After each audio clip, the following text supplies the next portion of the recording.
Hi. So this is going to be day 14, 13, 14. I think it's 14 of my challenge finding myself. So what this challenge is about in short is me denying myself any form of input and creating more output than consuming.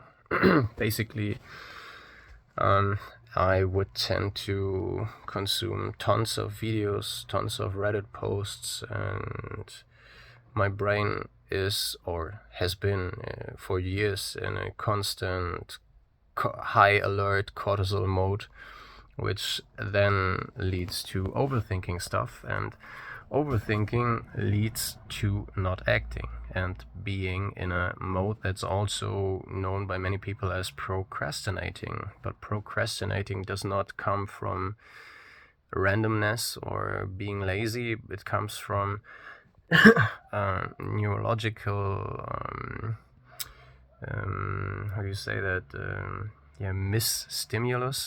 misstimuli, and the world has created, or pretty much the world or whoever is in charge of many processes, probably a big self-created dynamic, not even individuals, but it has led to people craving for high alert, high dopamine things in forms of headlines and drama, and the world is going to the end in America, in India, wherever, you name it. But it's always just bad headlines, and that creates a loop in your head where your brain is constantly searching for that one key element that prevents you from suffering or losing your life. But your brain is still pretty ancient and does not it does not stop looking for informations if there are informations available. Because just imagine if you would live in a cave, you wouldn't have that many informations available. Once your brain has checked every part of your surroundings and possibilities, it comes to an end. The cortisol loop stops, and then it goes in the frontal lobe and then executes the action. But that loop does not work that way anymore, because, as I said, there's an infinite amount of headlines and dopamine and cortisol triggering things. So that's basically the challenge I headed myself into, and I can tell you that my brain has become way calmer and I'm being way more productive. It's almost a feeling like the time of the day is shrinking. I do not even have enough time to do all the things.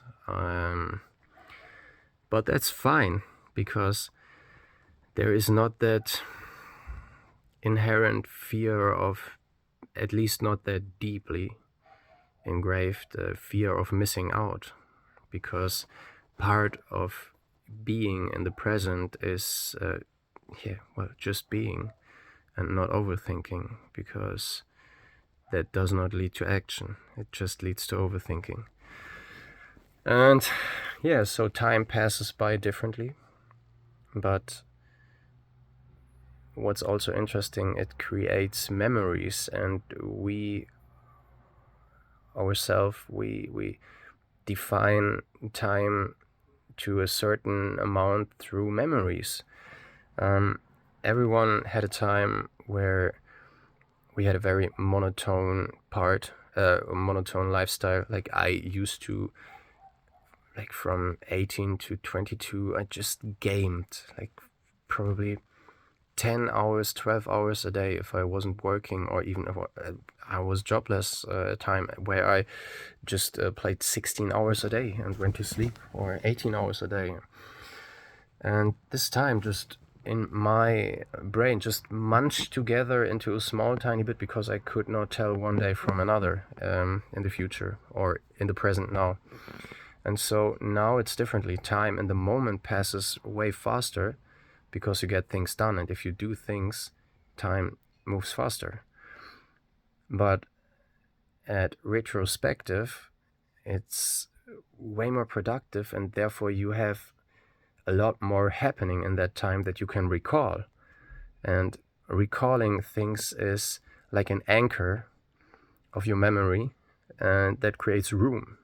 And this room you are able to grasp and to create time perception for yourself. And therefore the world is getting bigger, not smaller, even though time passes by faster in the present. Yeah, so that's my 50 cent for the day. And yeah, I'm still enjoying it. It's sometimes very rough. The last couple of days have been very challenging to an extent.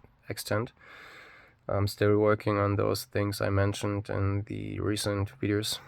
And yeah, I'm looking forward to finding more and more of myself. And as always, I wish you the very best, whoever is watching this and enduring all this chaos and unstructured raw footage. So, have a good one and goodbye. See you tomorrow.